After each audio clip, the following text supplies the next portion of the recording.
Welcome, welcome, welcome. It's your boy Mike, and I'm here to talk about the Eastern Conference. Yesterday I talked about the Western Conference. Now I'm talking about the Eastern Conference. I'm giving my predictions for this 2022-2023 season.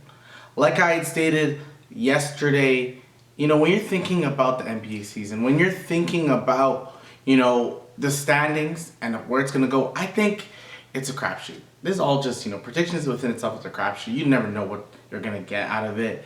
But it's fun. It's kind of fun to do predictions. You want to see at the end of the year if you are where you predicted. And I hope I'm correct. Now, I'm not talking about records here because I kind of think, just like with the Western Conference, all the records are going to be pretty close. I think the first place team in the East can probably win, 52 games, 53 games?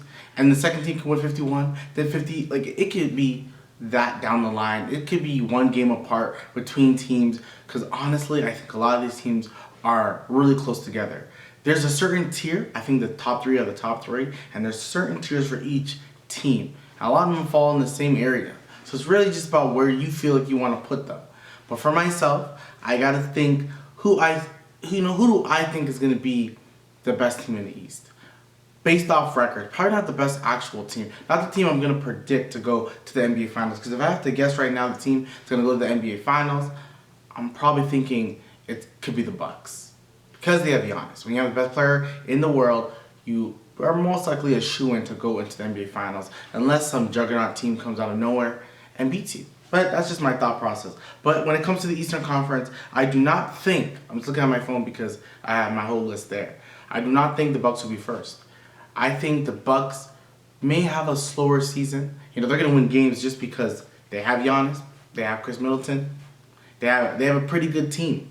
So I do see it potentially.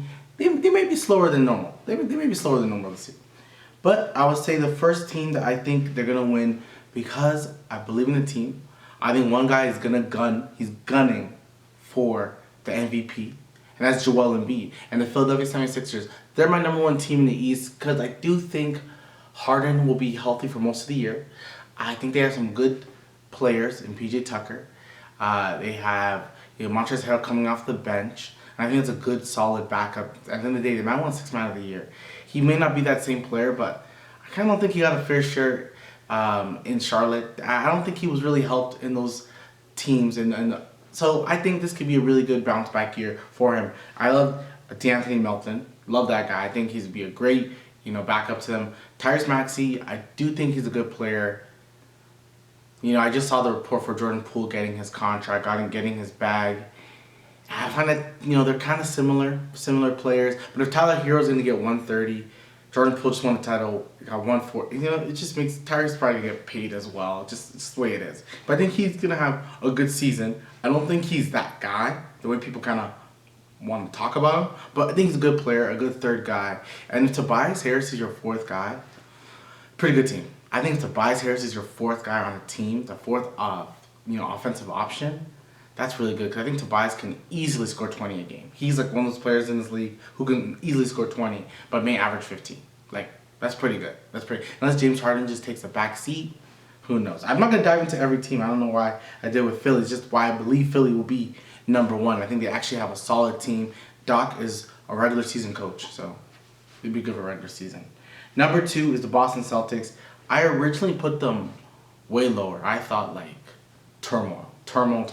Just because they don't have Rob Will and as a defensive anchor. He one of the reasons why they were so good last year defensively. And they don't have their coach.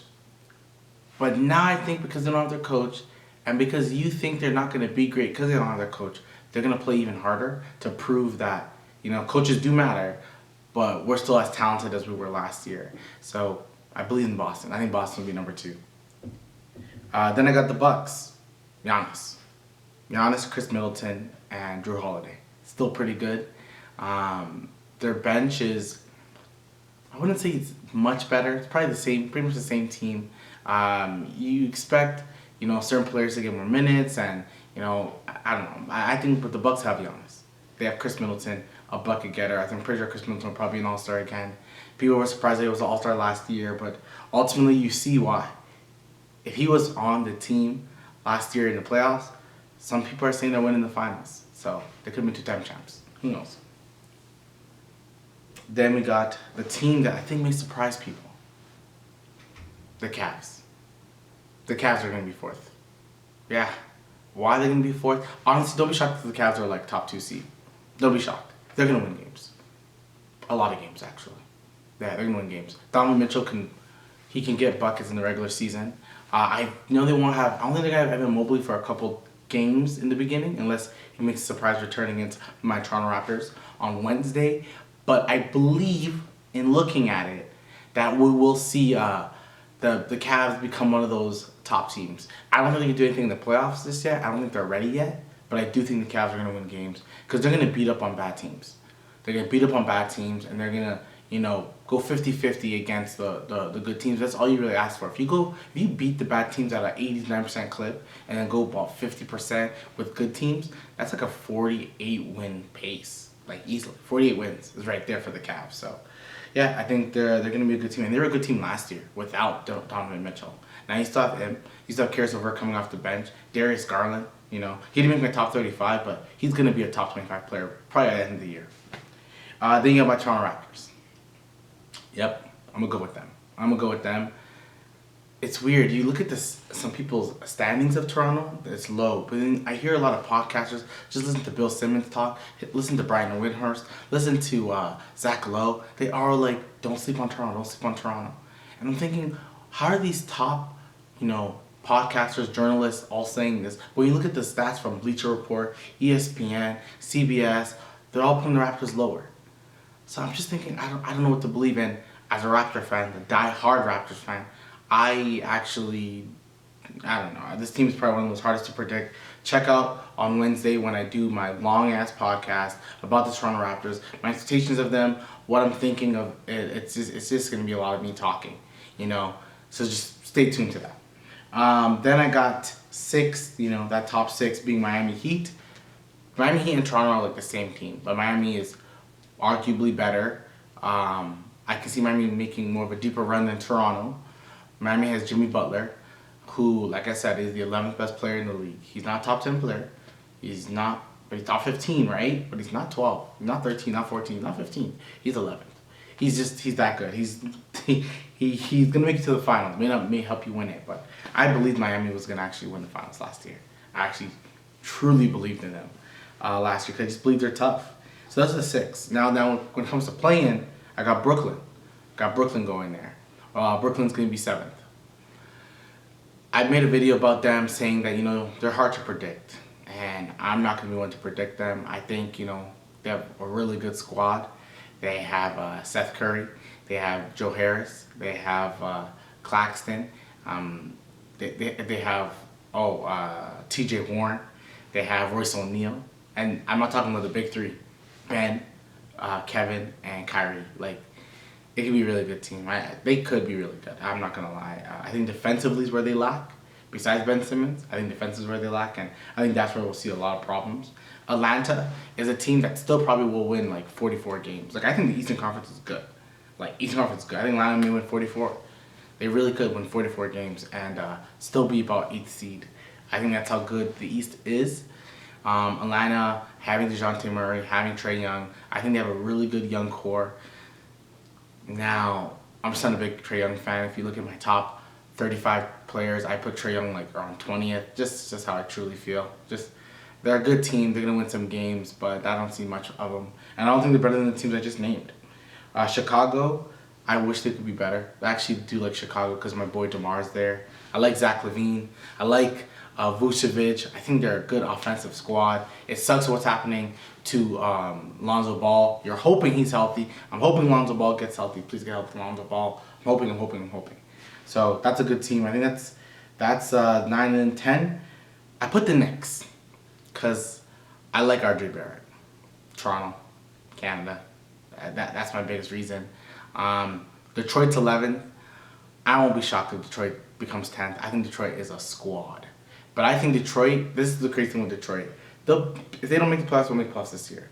Next year, I'm guaranteeing a top 6 spot for them. I'll guarantee you right now. I believe that much in Detroit. They may not make the playoffs, but they're a top 6 team. But they're good enough to make the playoffs. That's the crazy thing. They're so good Like talent-wise, they're so good. Maybe this year they're just not gonna make it through that hump. To me, Detroit, don't fire Dwayne Casey. He's good. Just give it a second. Just wait. So that's Detroit making it just out of it, and then the bottom feeders is Washington, Orlando, Charlotte, and the Pacers. Those 4 teams, Washington's actually a good squad. They actually have a lot of good players. If Washington was in the Western Conference, I think they would have made a play-in. I think they're actually not bad with Bradley Beal, Porzingis, Monte Morris, Kuzma. I think they have a lot of solid players. No it player, no number 1 guy, but I think Washington's good as well. I think that last spot, that 10th spot, is going to be a nice battle. Also, I kind of like the play-in. I like the thought of, Washington, Detroit, New York, all probably going to vie for that 10th spot. I think that the 9 is the 9. I really don't see a lot of changes, unless the team really tanks. Like, if Toronto loses Pascal, hopefully they do not, then Toronto should just, really think about it. But I'm just saying, if Miami loses Jimmy, think about it. Why not? Think about the tank. Think about just being bad, get a top 10 pick. This year's draft should be, they said it's going to be generational. So why not go for that potential generational talent? That's just my thought process. But that's the Eastern Conference for me. That's who I think is going to be it. I think Philly number 1, Boston, down the line, all the way down to the Pacers being last. Pacers, you know what you have to do. Just tank, get Victor. Tell me what you think, comment below, subscribe, and I'll talk to you soon.